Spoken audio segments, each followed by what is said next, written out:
you looking to learn more about your spiritual journey? Are you on a healing journey? Have you tried conventional ways of healing but didn't get the results you desired? If so, this podcast is for you. My name is Reverend Dr. Jackie Cope, and I'm a metaphysical minister, intuitive guide, and teacher. Here at Raven Rabbit, we believe that your ancestors, spiritual guides, and divine self are ready and eager to help you heal and prosper. We approach life, healing, and happiness through a holistic, indigenous spiritual lens to create the lives we want. Join me to radically change your life today.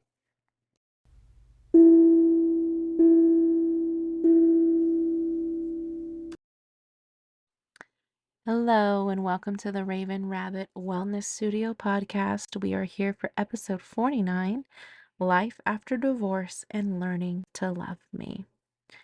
Hey, loves, today's episode is personal. I want to take you into a chapter of my life that shaped everything about who I am now and the work that I teach inside Return to Love. This is a story of life after divorce. This is the story of the moment my world fell apart and the moment I began finding my way back to myself. If you're walking through heartbreak, shame, or that torn open feeling of starting over, I want you to know that you're not alone. My story has medicine in it, and I'm sharing it because somewhere, someone out there needs to hear this story. And they need to hear that there is life, love, and wholeness waiting on the other side. So, I want to start with my collapse. I was just at the end of 28 years old. I was married. I had a steady career. I was a public school teacher. I had been teaching in public school for about 8 years. I was the one providing for us financially. Um, we had built a beautiful home together, literally by our hands. My dad and my mom have built all the homes I've lived in growing up, and they taught that to me and my then husband. And I had created a life that felt secure and stable. We had a dog. He had his dog. I had my cat. I had routines.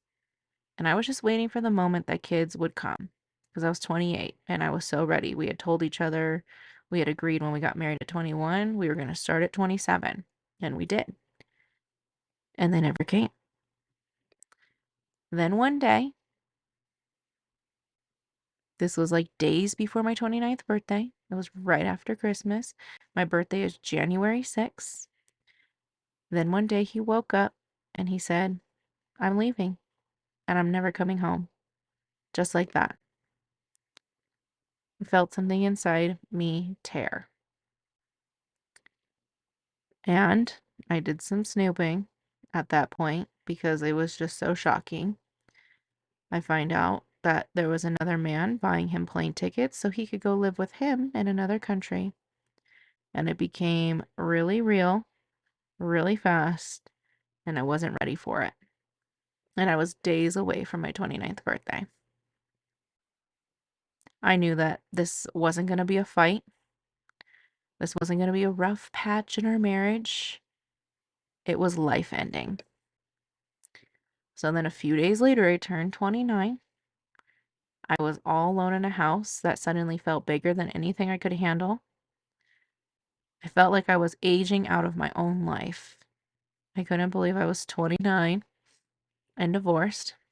I told myself I was a used up wife. I believed no one would ever want me again. My whole identity collapsed. And with it, every belief, every little bit of belief and hope that I did have in myself was gone. And yeah, that was a life altering experience. It was horrendous. It was one of the most emotionally hardest things I have ever gone through. So then, 2019 was a year of emotional chaos. and the voice inside my head was amped up. I didn't heal. I did not slow down. I was almost done with my doctorates at that point. I had just to write my dissertation. I'd already been writing it. I just had to finish my dissertation. And I was like, this divorce is not going to stop me from doing that. So I didn't slow down. I actually took on more roles between work and my dissertation. I didn't sit with the pain. I ran from it. I got on online dating, which was not that great. I had gotten married right before the craze of online dating in 2011. So I'd already met him in 2009. So like 2009, I was dating who I was going to marry, and I didn't go through the craze of online dating. And I was like, well, I don't know what else I'm going to do. So I dated all the people who were wrong for me. I tried to prove I was lovable by choosing anyone who showed me the slightest attention, which was all wrong. So it was a really rough, emotional year. And in it, somehow, I finished my doctorates. I finished by December, right before Christmas of 2019. It was turned in, submitted, done. I got official paperwork and finished all that up in 2020. So then 2020 came. We all know what happened then. The world shut down. And suddenly it was just me and that big house with nowhere to run. I had to face my own reflection. I had to sit in the silence that I had been avoiding for an entire year. And that's when I took my first real step. I hired a psychologist. I was like, I need the big guns out. I was like, I'm not going to therapy. This is not against anybody who's a therapist or a psychologist. I really didn't know anything about the mental health world. I just knew that psychologists sounded like they're a doctor. And I am so bad and so broken. This is how I chalked it up to be. I'm so bad. I'm so broken. I need a doctor to fix me, and I probably need to go on some meds. That was not the case at all. That was where my brain was at with it. Um, and she did Zoom calls, so it was way less scary because 2020, I was like, I don't have to go anywhere. Just turn on Zoom. And it sucked and it was really hard, but I opened up the computer and I did that Zoom anyways because I knew I couldn't do this pain alone anymore by myself in that house for the 3 weeks that I thought we would be off. That was just going to be 3 weeks and I was freaking out. Little did I know we went way past 3 weeks, and thank God I hired a psychologist to talk to every week. I don't know what I would have done.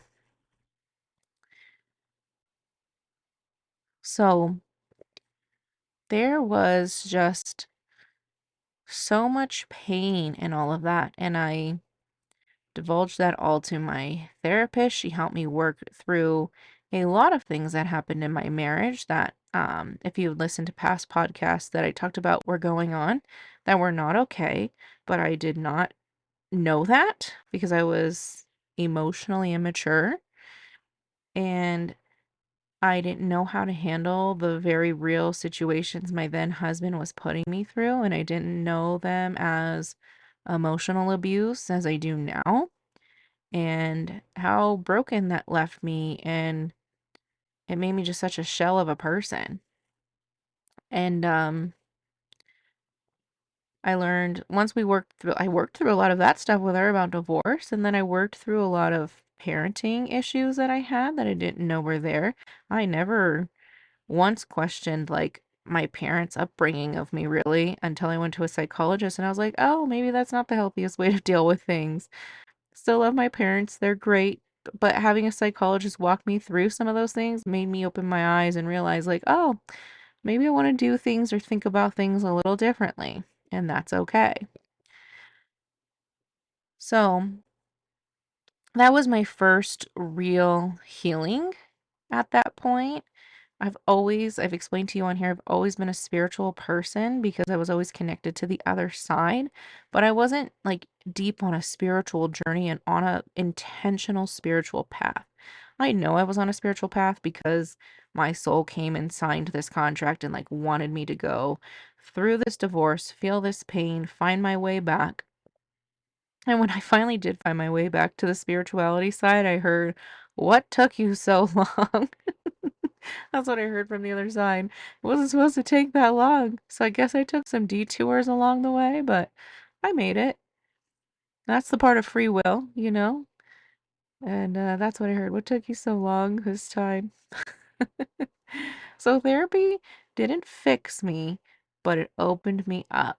She opened my eyes to Carl Jung, who had a very spiritual approach to therapy, and I was reading his books. That was one of the first ones I read. She had recommended it to me, and she was even like, "This is kind of unorthodox, but I think you should read Carl Jung the way you talk about things." Because I talked about spirituality with her. It did not phase me at all being native, like to talk about that side of myself at that time with a psychologist whom I felt safe with. Um, Now I talk about it on this podcast to all of you who will listen. And yeah, she definitely opened me up. She got me on that path. After that, I was like, I'm doing my I'm 21, I did my yoga certificate, which to me it's a very physical, spiritual aspect to it. And yeah, then after that, man, I just took off my spiritual path big time. But therapy helped me put a language to feelings that I had been swallowing and ignoring. It helped me see that I wasn't broken and I was just hurting and I had pain that had to be dealt with, and rightfully so. And I didn't have to blame myself for everything. So, my therapy journey, let's talk about that a little because yes, it was scary and you might be thinking you want to do it. And yes, it's scary, but it is okay. Um, Being on Zoom made me feel really safe. I think it's pretty cool now. There's these other apps where you can text and stuff that might be worth looking into if that's something you're thinking about. You can kind of go on a little graduation plan. Start with texting, then maybe phone calls, then maybe Zoom, then maybe go in person. But within 3 months of working with her every week for 3 months, we shifted to bi-weekly because I was just progressing so well. And then at 6 months, we moved to monthly.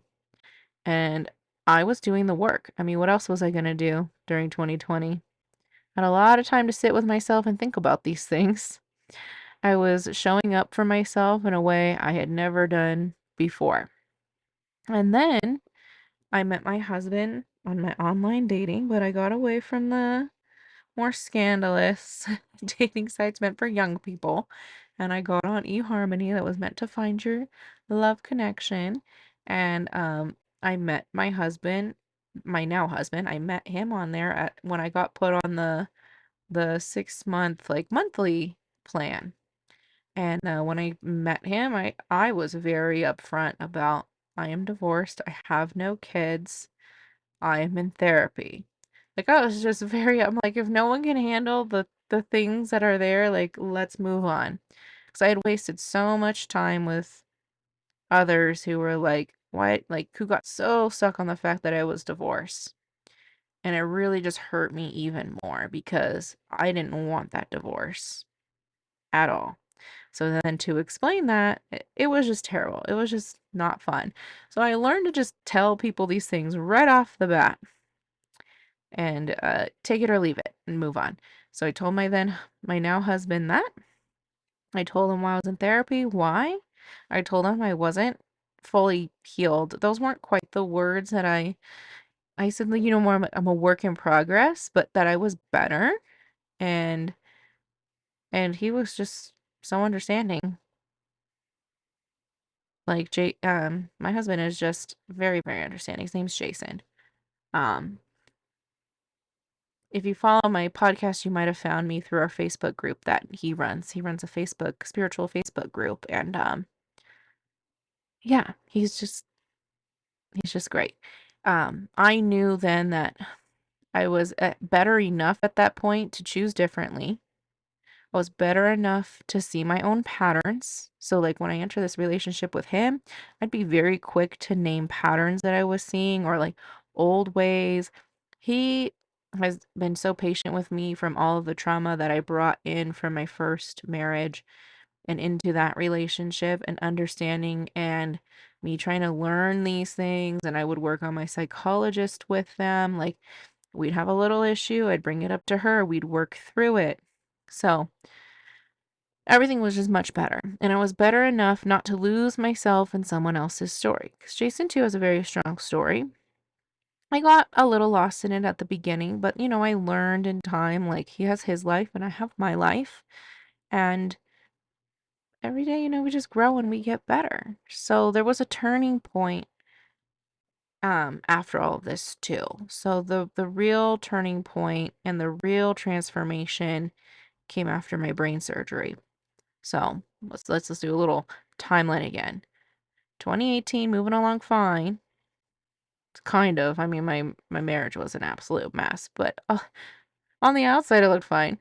2019, like right at the beginning, right after New Year's Day, right before my birthday, he was like, "I'm leaving." So 2019, reckless, crazy year. 2020, go to counseling because I need help. 21, well, and the end of 2020 too. At the end of 2020, September, October, August, I met Jason. Fell in love with him. 21, I got my yoga certificate. 22, I started University of Metaphysics.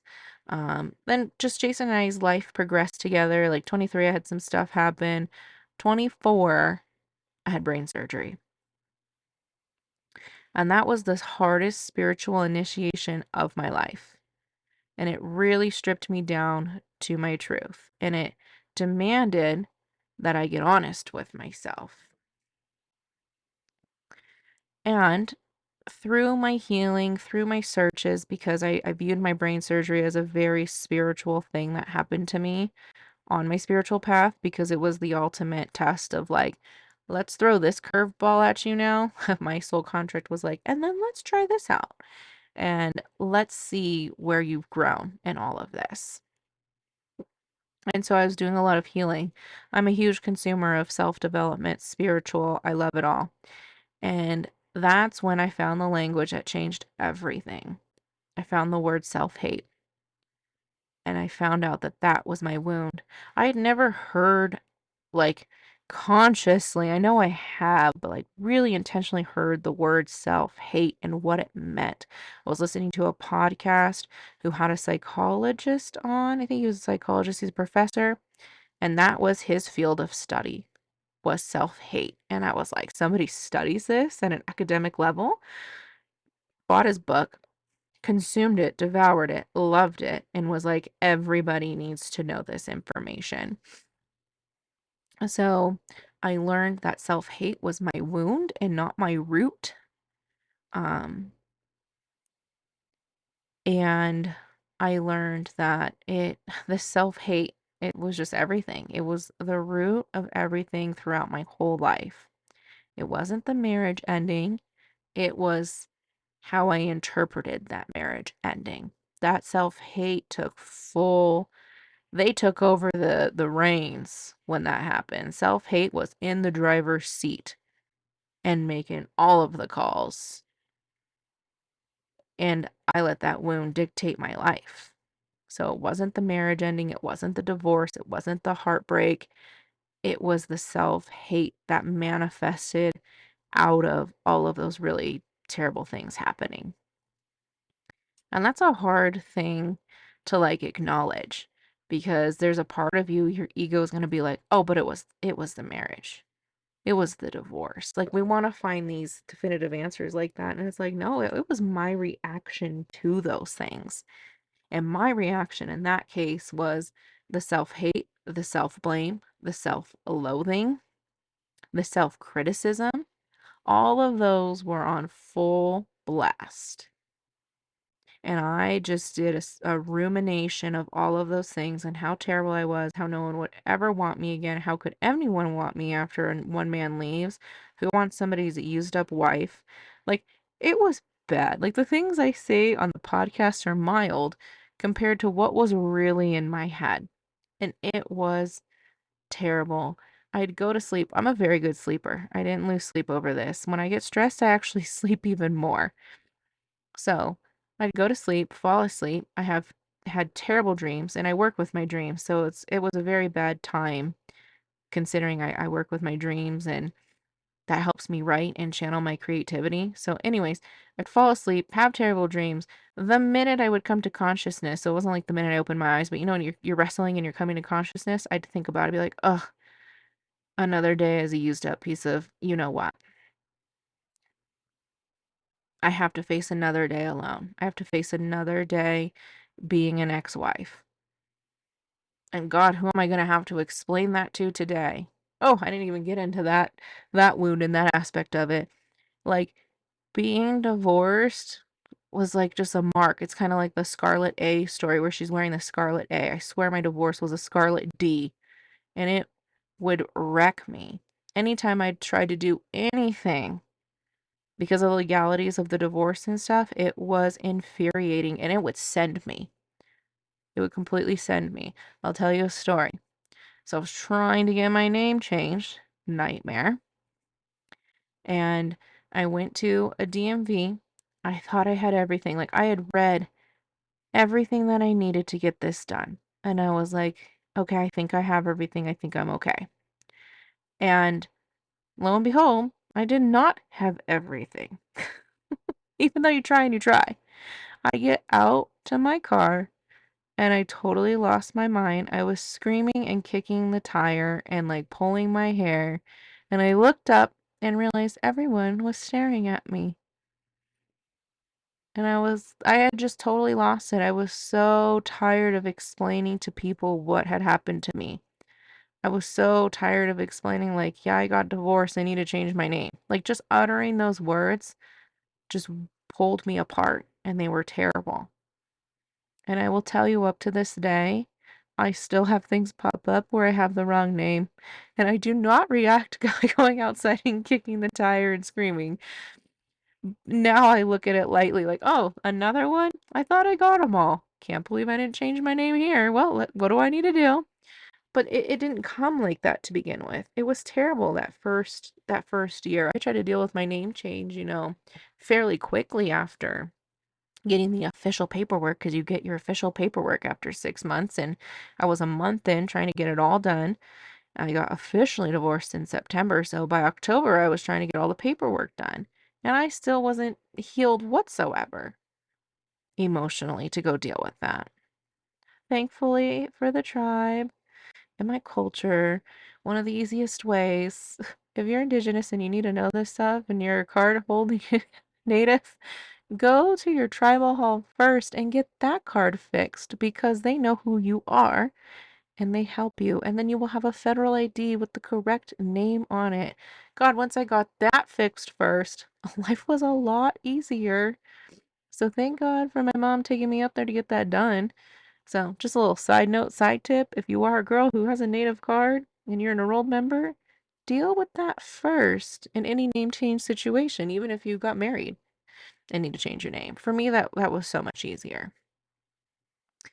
But anyways, through all of this, I blamed myself for everything. And then, it trickled into every other aspect of my life because I blamed all of the failures of the divorce and the marriage on myself, which trickled into any mistakes at work or my classroom or my students' shortcomings. It was my fault. I was a terrible teacher. I was a terrible human being. I wasn't good enough. I'm letting everybody down. Like that blame just went to everything. Um, I hadn't dealt with some of that pain either. And we had gone on a big summer trip in summer of 2019, and I got me, my mom, and my friend on the wrong train, going the wrong direction. And at least in English speaking country in Britain, but I broke down crying. And I told my mom, this is all my fault. We're going the wrong way. I shouldn't be doing this. I shouldn't be in charge of the tickets. I shouldn't be in charge of traveling. I shouldn't be in charge of anything because anything I touch falls apart and everything falls apart. And I sat on that crane crying about how, oh, I'm getting teary-eyed just thinking about this because I had felt like such a failure that I can't even get on the right train in an English speaking country. Like, what is wrong with me? So I like, it leaked out everywhere Because how we are with one thing is how we are with everything. So I blame myself for the divorce. I blamed myself for not being enough. I blamed myself for not being pretty enough, smart enough, thin enough, flexible enough, agreeable enough. I convinced myself that if I had been a better wife, he wouldn't have left. And I carried that belief with me so tight. But that wasn't the truth. It was self-blame disguised as responsibility. And I know some of you might be walking through that, where your self-blame is disguised as responsibility. Only I can do this. If I don't do it, nobody else will do it right. All of this is my fault. I should have done a better job. Once I understood that, everything shifted. Because you cannot love yourself when you're standing in the ashes of self-blame. You just can't. So I had to rise. I started to rise out of these ashes. Learning unconditional love didn't start with affirmations for me because at this, I started taking my University of Metaphysics program in 22. So I was learning lots of affirmation work, and man, those affirmations were hard to say at the beginning.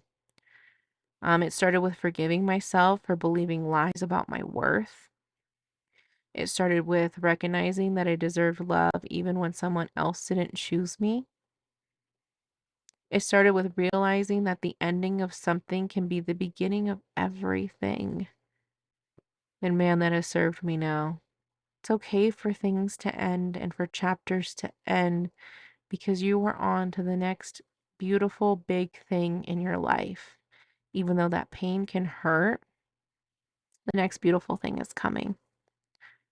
I don't hate the version of me who went through that. I don't go back and be like, oh, I hate 29-year-old me who couldn't handle that. I go back to 29-year-old me, and I do this in my self-love course or one of my meditations, and I went back to the me who was lying on that bed crying every single night. I just stand there and I give her Reiki and I give her love. So I do distance healing with that because I should have never been in that bed crying like that. So I give myself that love that I needed in that moment. That girl who was 29, she was doing the best she could with the tools that she had. And she led me here to you and I in this conversation. She led me to my own healing, to my marriage now, to this work that I just love so much, and to my beautiful course, Return to Love. So if you're in that really dark season, if your heart feels shattered, if you're blaming yourself for someone else's choices, please hear me. There is life after the crumble. There's magic after the ending.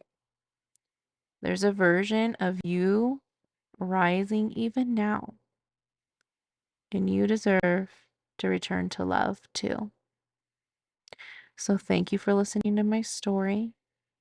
This landed with you. If you want to spend more time with me discussing these things, please go sign up for Return to Love. It's live December 26th, and I can't wait to see you inside of this container. I can just already feel it, spirit telling me that like there are so many of us ready to return back to this self-love in such an intentional, conscious way. So I'll see you in the next episode. Hop on my email subscription so we can stay in contact. Find me on Instagram, Raven Rabbit LLC, and TikTok is Raven Rabbit LLC, and Facebook. So connect with me. I love you, and see you in the next episode.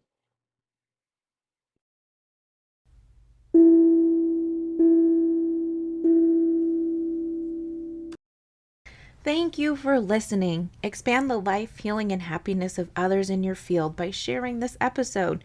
You can get more of my content and other helpful tips by following Raven Rabbit LLC on TikTok, Instagram, and Facebook.